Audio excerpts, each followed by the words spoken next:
Bueno, déjeme saludar al maestro Ricardo Sevilla. El maestro Ricardo Sevilla es escritor, periodista independiente, columnista del diario Basta y orgullosamente miembro de esta familia sin censura. Es miércoles de reportaje, investigación especial para dejar la víbora chillando. Mi querido Ricardo, te saludo con mucho gusto. Buenos días. Buenos días, querido Vicente, público memorioso. En efecto, hoy traemos nuestro reportaje especial para Sin Censura y bueno, sin duda, vamos a herir susceptibilidades en el medio de la farándula, en el medio del espectáculo y en el medio también del teatro. Y es que el actor Daniel Jiménez Cacho está furiosísimo con el presidente López Obrador. Hace unos días declaró que la propuesta de reforma electoral que plantea el primer mandatario es un atentado directo contra la democracia. Así dijo.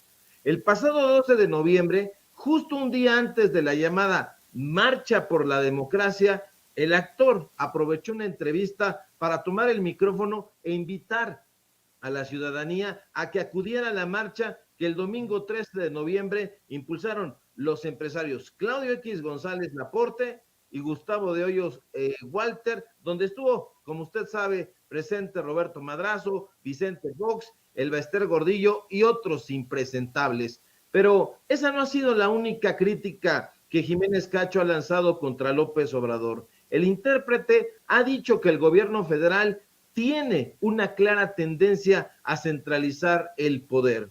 Por si fuera poco, el histrión de 61 años también ha dicho que la Comisión Nacional de los Derechos Humanos se volvió absolutamente inútil y al servicio de López Obrador.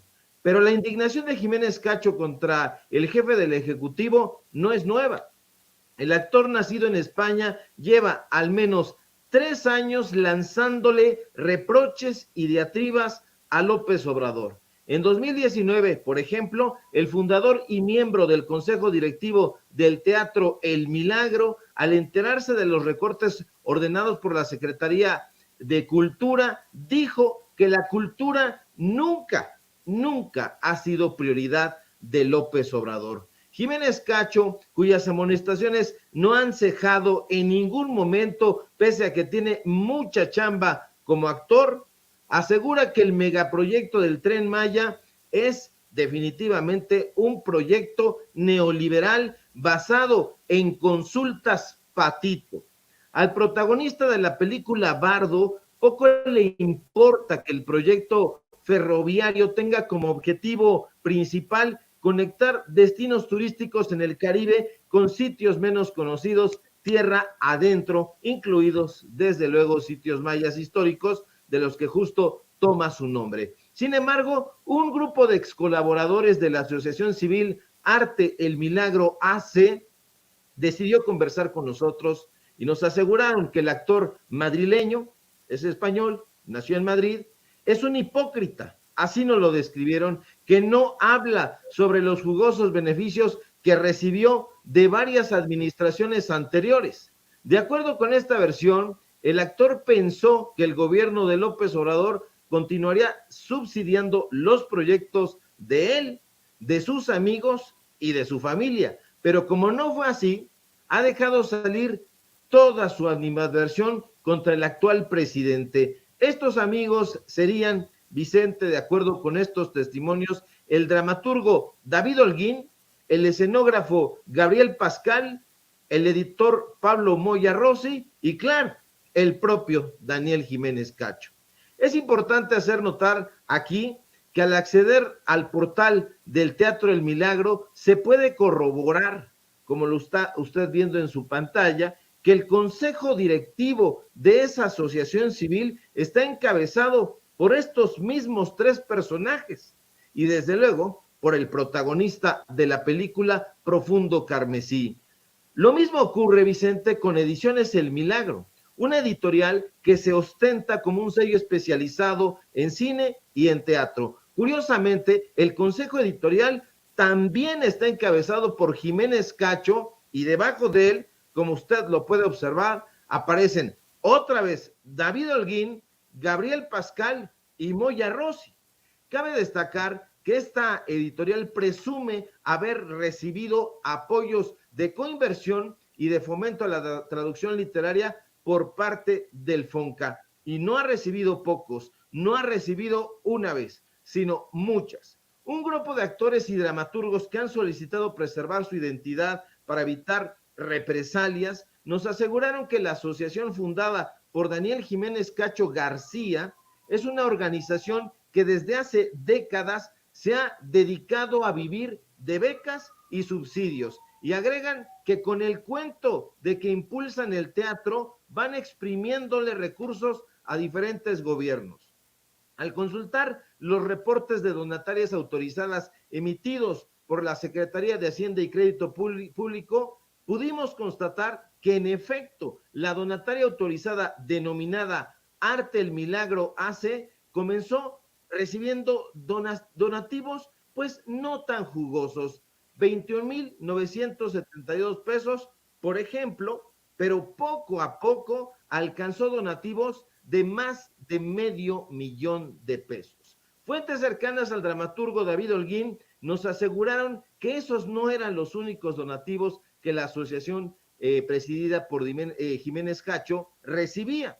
De acuerdo con estos testimonios, el equipo del Milagro se dedica, así nos dijeron, a exprimir todos los presupuestos de los gobiernos estatales y municipales que se les ocurren. Documentos que están en nuestras manos y que usted puede ver ahora mismo comprueban que la agrupación Arte el Milagro AC, en efecto, ha recibido importantes donativos de parte de los gobiernos de la Ciudad de México y del estado de Guanajuato. Por ejemplo, en 2018, además de recibir 694,233 pesos, la asociación civil cuyo representante legal es el escenógrafo Gabriel Antonio Pascal Falcón, del Milagro, de la editorial y de la asociación, recibió un donativo de 200,000 pesos de parte del gobierno de la Ciudad de México y dos donativos de 100,000 y 139,000 pesos de parte del Fórum Cultural Guanajuato.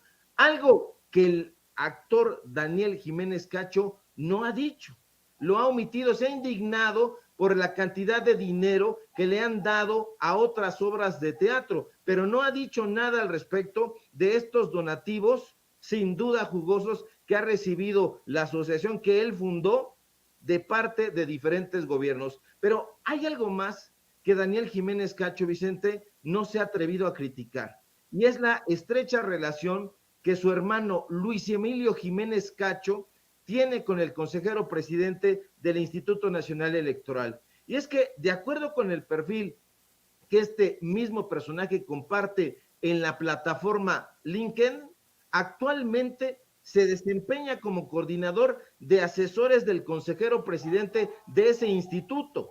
Es decir, de acuerdo con Luis Jiménez Cacho, él sería el coordinador de asesores de Lorenzo Córdoba Vianel. Ahora, lo que muy poca gente sabe, Vicente, es que Luis Emilio Jiménez Cacho García siempre ha sido un virulento crítico de López Obrador. Y antes de que el tabasqueño asumiera la presidencia de la República, el hermano del actor Daniel Jiménez Cacho solicitó su retiro. Se fue porque temía la llegada de López Obrador. Y se fue, agárrate nada más, con el puesto, en efecto, de coordinador de asesores de la presidencia del INE, llevándose a su cómodo retiro un salario bruto de 220,395 pesos mensuales. Y es curioso que Daniel Jiménez Cacho, el fundador del Milagro, no hable absolutamente nada sobre Luis Emilio Jiménez Cacho, quien además de haber sido coordinador de asesores de Lorenzo Córdoba, también fue coordinador administrativo de la presidencia del Consejo General del IFE. Y ahí, como no queriendo la cosa, también fue asesor del consejero presidente del desaparecido IFE. Es decir, fue coordinador de asesores de José Woldenberg, así como vocal del comité de adquisiciones de ese instituto. Es decir, él, junto con otros personajes, era el que decía y palomeaba qué se adquiría y qué no se adquiría en ese instituto.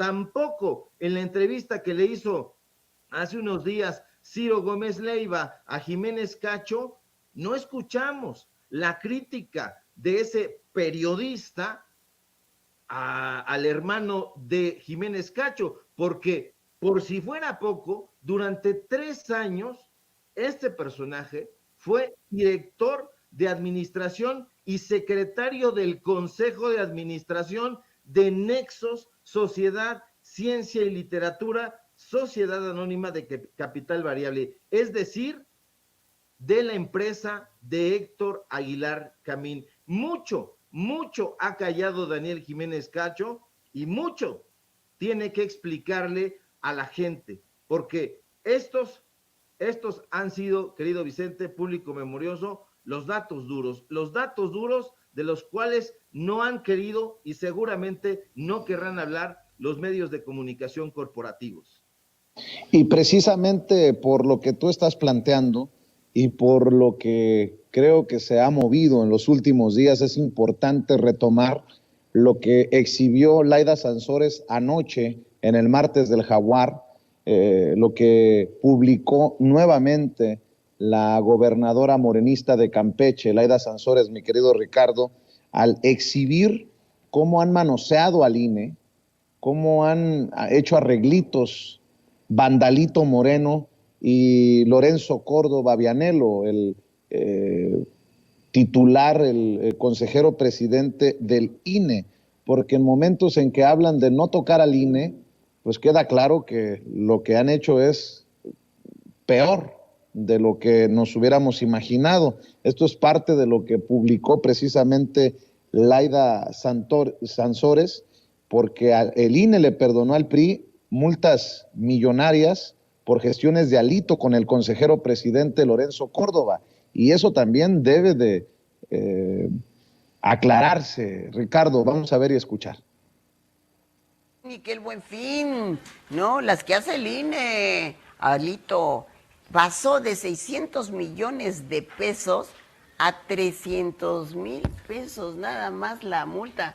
¿Cómo creen, Le han de haber dado una cueriza, ¿no? Esa de 2019. Esa sí, de fíjate. 2019. Sí, y luego eran 172 millones que debió haber pagado el PRI por todas sus irregularidades, pero les hizo rebaja del Buen Fin y le quedó en 1,400,000 pesos.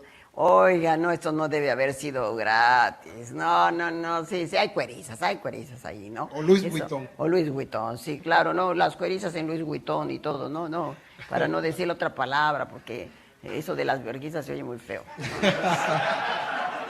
Bueno, esto, recordemos que tiene su origen precisamente en ese negocio turbio, en esa amistad turbia entre Lorenzo y Love Brother. Por ahí recordaremos que dimos a prisa esa plática que sostuvieron, pero que es muy ilustrativa en este video. La repetimos, gobernador, para que quede claro esos negocios medio raros y medios turbios. Sí, cuando dicen que alguien no se toca, son unos descarados, ¿verdad? Cuando está uno viendo cómo está de podrido, cómo hacen sus negocios por debajo del agua, por eso es que no quieren que se los toque, para que ellos sigan manejando las cosas como lo han hecho de una manera pues indebida, ¿no? Y que pues lastima a los que no tienen pues Luis Vuitton para darles, ¿no? Así es. Pues aquí el video.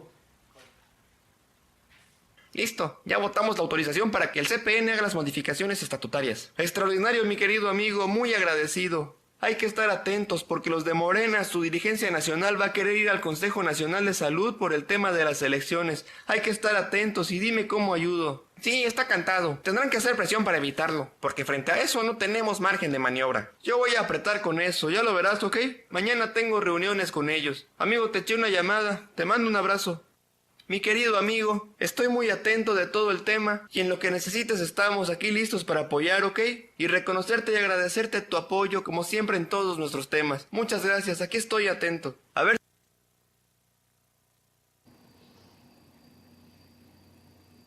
Bueno, pues entre las cosas que se tienen que aclarar, mi querido Ricardo Sevilla, ya que estás poniendo sobre la mesa esto de los arreglos en torno al INE, y por cierto, no debe de pasar de noche lo que publica Lorenzo Córdoba, el consejero presidente del INE, en Twitter: les invito a seguir el Foro Internacional Periodismo e Integridad Electoral. Y menciona que hay diferentes mesas. Por ejemplo, hoy una mesa que estará siendo inaugurada por Edmundo Jacobo, el secretario ejecutivo, que tendrá como participantes, entre otras, a Joanny Sánchez, una importante youtubera cubana. También estarán participando personajes como Raúl Olmos, de Mexicanos contra la Corrupción y la Impunidad, Daniel Moreno, de Animal Político, Roberto Zamarripa, del periódico Reforma, Héctor de Mauleón, del periódico El Universal, Sandra Romandía, de la revista MX. Estarán participando personajes mañana como Carlos Bravo, regidor, lo ponen como analista político. Mañana habrá una conferencia magistral con la filósofa española Adela Cortina y presentada por Ciro Murayama. Tendrá la participación también de Mario Campos, este periodista de Foro TV. En fin, pura figura importante de los medios de comunicación, pero no veo por ahí algún youtubero. Me imagino que nosotros los youtuberos no tenemos cabida en estos eventos de periodismo e integridad electoral, en este foro internacional promovido por el INE, mi querido Ricardo Sevilla. No, no nos van a invitar, querido Vicente, ni a los youtuberos, ni a los periodistas independientes, a los periodistas libres, a los periodistas críticos, porque ellos saben perfectamente que esta serie de reportajes que nosotros hemos ido publicando en las últimas semanas, a propósito del manoseo que le han dado al Instituto Nacional Electoral, los va a afectar. Ellos no aceptan la crítica. Ahí nosotros, si hubiéramos sido invitados, por ejemplo, les hubiéramos preguntado o le hubiéramos extendido el cuestionamiento a la audiencia que se reúne ahí.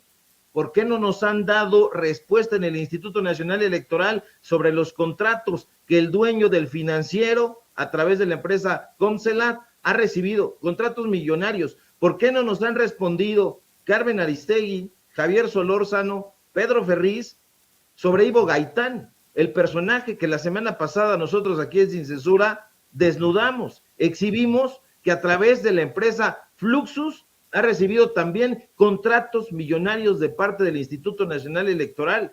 Y hoy, al hermano de Daniel Jiménez Cacho. Esta es una defensa coordinada que se está haciendo desde las columnas de estos medios de comunicación corporativos y desde las pantallas y los micrófonos de Ciro Gómez Leiva, de Radio Fórmula, de Grupo Imagen y de todos estos medios de comunicación, mal llamados medios de comunicación tradicionales. Por eso, justamente, querido Vicente, no nos van a invitar. Pero todo esto que nosotros estamos presentando con facturas, con contratos, con imágenes, con testimonios, es algo que ellos no pueden tapar con un dedo. Y sin duda, tarde o temprano, la reforma electoral va a ser necesaria. Ya es necesaria, pero va a ser ya incuestionable. Porque todo este saqueo que ha habido a las arcas del Instituto Nacional Electoral, todos estos sueldos, todos estos pagos, estas dotes matrimoniales, estos viajes, estos seguros millonarios, tienen que terminar, tienen que parar. El Instituto Nacional Electoral tiene que modificarse. Toda esta banda de corruptos tiene que salir. Y tiene que salir, algunos yo diría, directamente para la cárcel, porque han cometido cualquier cantidad de tropelías y cualquier cantidad de robos. Pero nosotros vamos a seguir, querido Vicente Público Memorioso, descubriendo y exhibiendo a estos corruptos, a estos ladrones de cuello blanco. Oye, mi querido Ricardo, si bien es cierto, somos muy críticos de un foro internacional de periodismo e integridad electoral. Hay que también decir que se está desarrollando en estos días en la UNAM, por el PUEX, una serie de conferencias magistrales sobre periodismo, y debo de decirlo con mucho cariño y con mucho respeto, que han invitado a personajes cuestionables, y tristemente no veo un solo youtubero en la programación. Por ejemplo, veo a un Ricardo Rafael, solo por mencionar a un personaje cuestionable. Veo un gran cartel, desde John Ackerman como director del PUEX, veo a Rubén Luengas, veo a Álvaro Delgado, veo a Gabriel Sosa Plata, veo a una larga lista de personajes, a Julio Astillero, pero insisto, no veo a un solo youtubero, a un solo facebookero, a un solo tuitero, a un solo memero. Y bueno, ojalá que pues se reivindiquen ahí, que le repiensen a este gran cártel de personajes, a este gran roster de personajes invitados a estas conferencias magistrales. Y qué triste no leer el nombre de algún youtubero, memero, facebookero, tuitero, pero al final esa es mi opinión y es punto y aparte, y les ofrezco una disculpa si ofendo a alguien con mi transparencia y con mi honestidad, que creo que está por encima de todo y de todos. Oye, por cierto, Ricardo, para cerrar, déjame preguntar tu opinión acerca de este personaje, el actor, muy mal actor y peor cantante, Eduardo Verástegui, que lanza una serie de tweets que me llaman mucho la atención. Se ha desatado Eduardo Verástegui, el elevado como aspirante a la presidencia de la República por los ultraconservadores como Donald Trump, como el hijo de Jair Bolsonaro, el todavía presidente de Brasil, como Santiago Abascal, el líder de Vox, el líder de este partido español ultraconservador, y de estos personajes. Se ha lanzado contra el presidente y contra Claudia Sheinbaum. Y bueno, pues hace unos minutos escribió, entre otras cosas, "Viva Cristo Rey", en un uso lamentable de la religión, de las creencias de la gente para hacer política. Eduardo Verástegui, que minutos atrás también escribió: "Y mientras López Obrador sigue en la luna, los homicidios dolosos subieron 4.5% en octubre.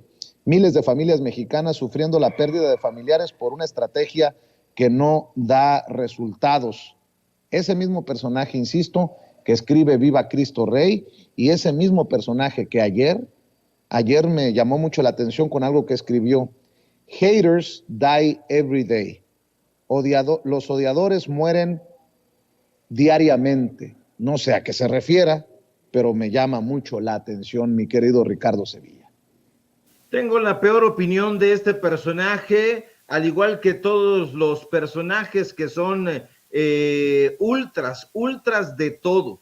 Ser ultra es una postura muy complicada, está muy cerca del fascismo, y esto es condenable en todas partes porque es una actitud absolutamente retrógrada.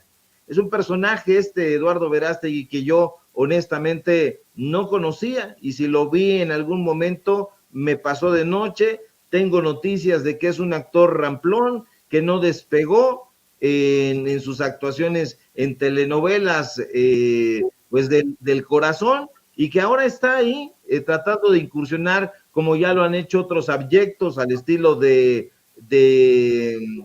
Sergio Mayer, en la política. Pero la gente sabe perfectamente diferenciar entre la política seria y los payasos, los trepadores, los chapulines al estilo Lili Telles, entre los que yo colocaría sin ningún problema a este señor Verástegui.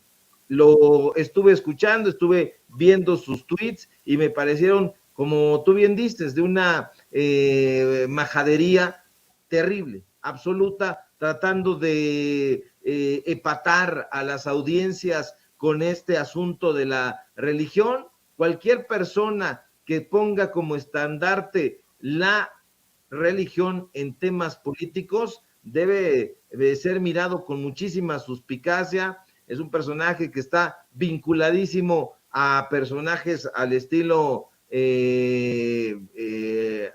Abascal, la gente de Vox, y de esos hay que alejarnos porque no podemos permitir que la farándula, el desconocimiento, la ramplonería y la falta de humanismo entren a la política. Yo creo que este personaje no tiene ninguna posibilidad, ya no digamos de ser presidente de este país, sino siquiera de obtener un puesto político. Claro, si se tratara de una plurinominal, sin duda lo meterían ahí, pero si le preguntaran a la gente a través de su voto, la gente diría, ya no queremos más Peña Nietos, ya no queremos más Samuel García, ya no queremos más faranduleros, porque le han hecho muchísimo daño a la política seria, esa política que tanto desdeñan, que es la política de corte social. A los programas sociales los miran con muchísimo repudio,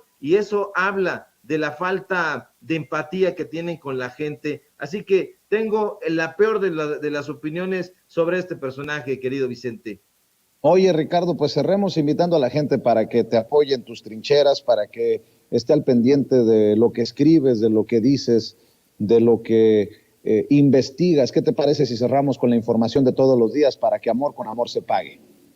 Claro que sí, querido Vicente, público memorioso. Síganme, por favor, en mis redes sociales, en Twitter, @SevillaCrítico, en Facebook, Ricardo Sevilla, así nada más. Sigan nuestros trabajos en el portal Paralelo 24, en el informativo Los Datos Duros, Ricardo Sevilla, Los Datos Duros, en YouTube. Sigan nuestro trabajo en el diario Basta y, por supuesto, aquí en La Familia Sin Censura, donde estamos practicando un periodismo libre e independiente y carente de todo chayote. Así que aquí vamos a andar tratando de darle sus palazos y sus batazos a esa víbora para que siga chillando, querido Vicente. Te mando un fuerte abrazo y si todo marcha bien, nos encontramos por aquí el día de mañana. Claro que sí, te mando un abrazo. Ricardo Sevilla, periodista independiente, escritor y orgullosamente miembro de esta familia sin censura, hablando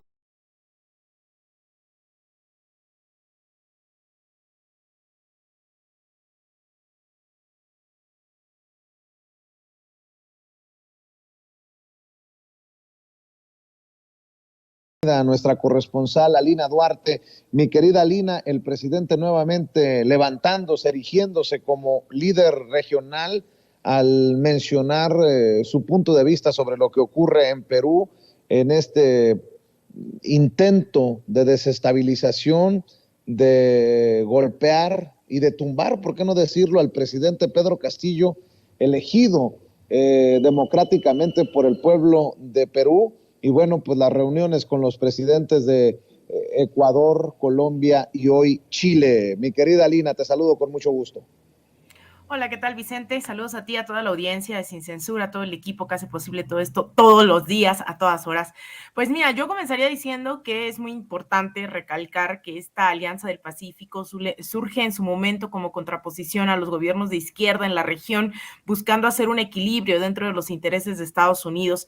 Obviamente, quienes la integraban eran miembros de la más férrea ultraderecha en América Latina, personajes como Iván Duque en Colombia o como los herederos años del pinochetismo en Chile con Sebastián Piñera, en Perú, pues obviamente y lamentablemente los gobiernos neoliberales habían sido pues la constante durante varias décadas, e incluso la situación peruana pues nos lleva también a entender, ¿no?, que esta no sería la primera vez que se le está negando a Pedro Castillo, justamente por la irrupción. Lo que ocurre en Perú es que durante los últimos años, cada 6 meses, cada año ha habido un cambio de gobierno, un cambio de presidente, si no es que asume el presidente del Congreso, les dan golpes de Estado, etcétera.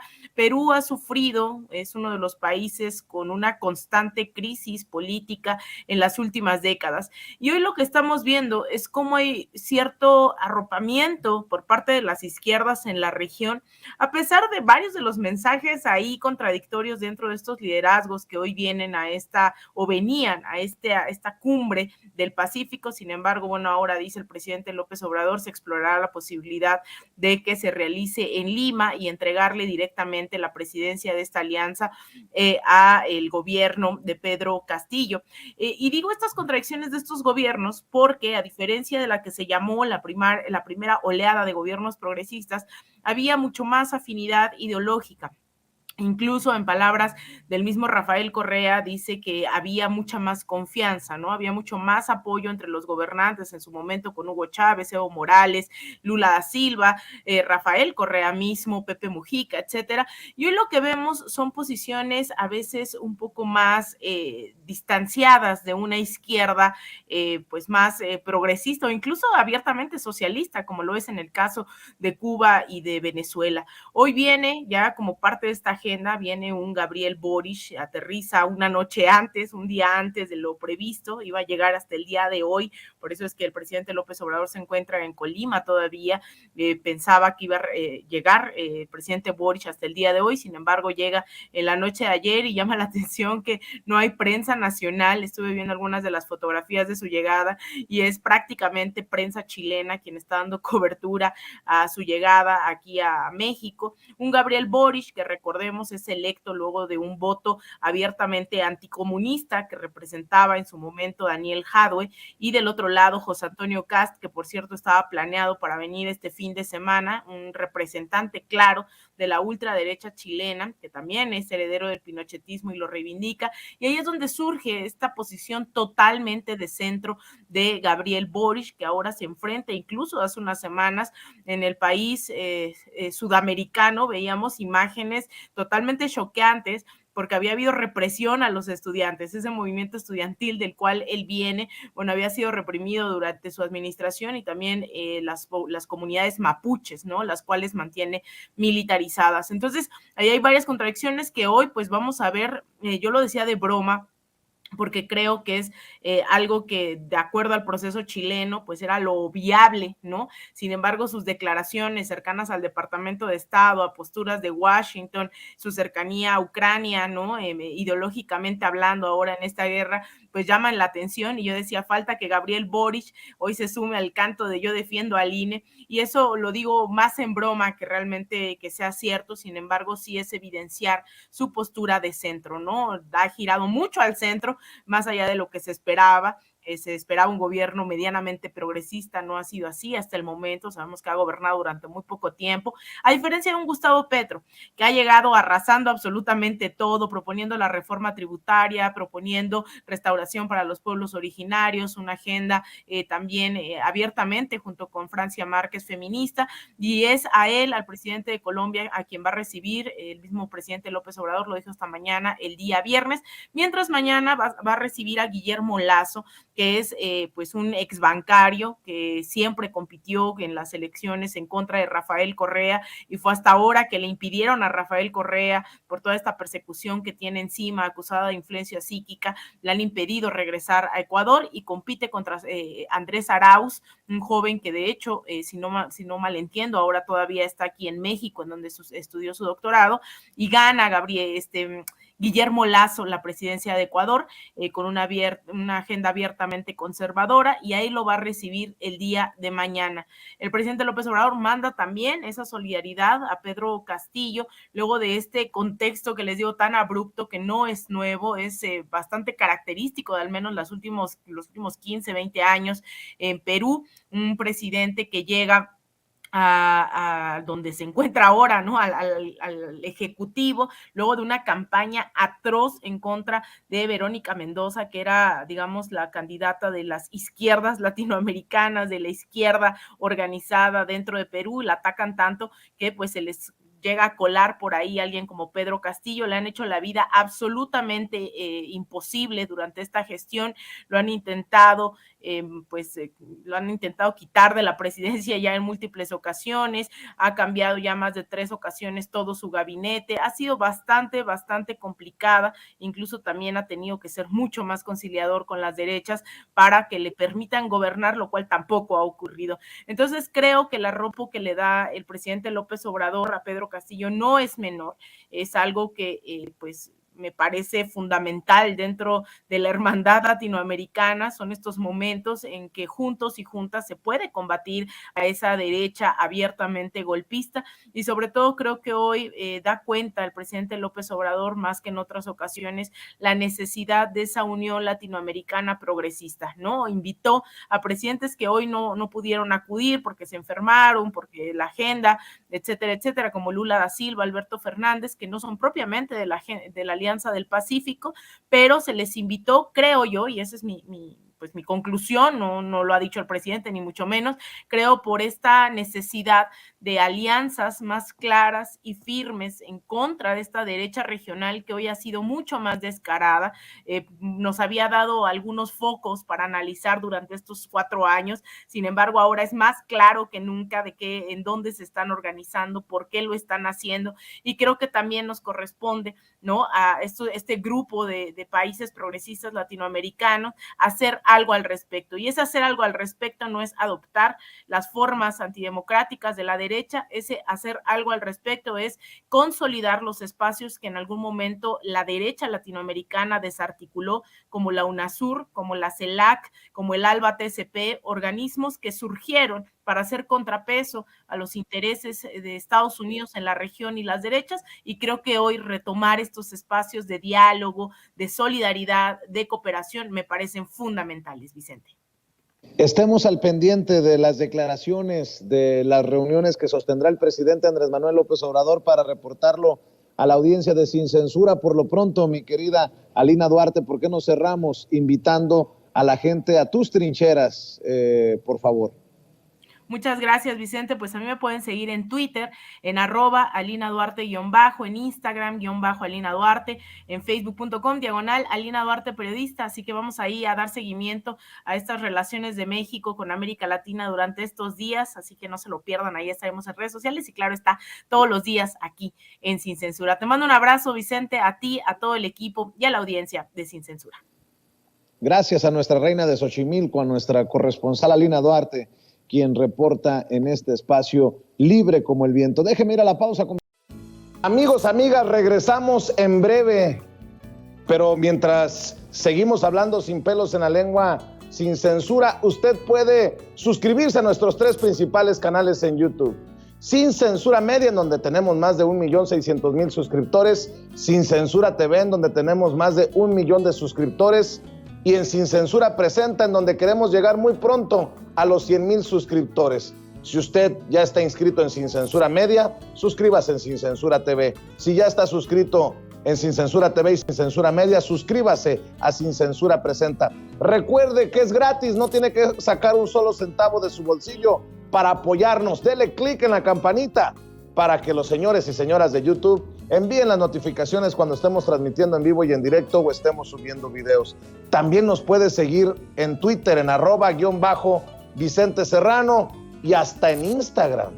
Ojo, también estamos en Instagram. Son nuestras redes sociales y con el apoyo de ustedes seguimos creciendo, porque con ustedes todo, sin ustedes nada.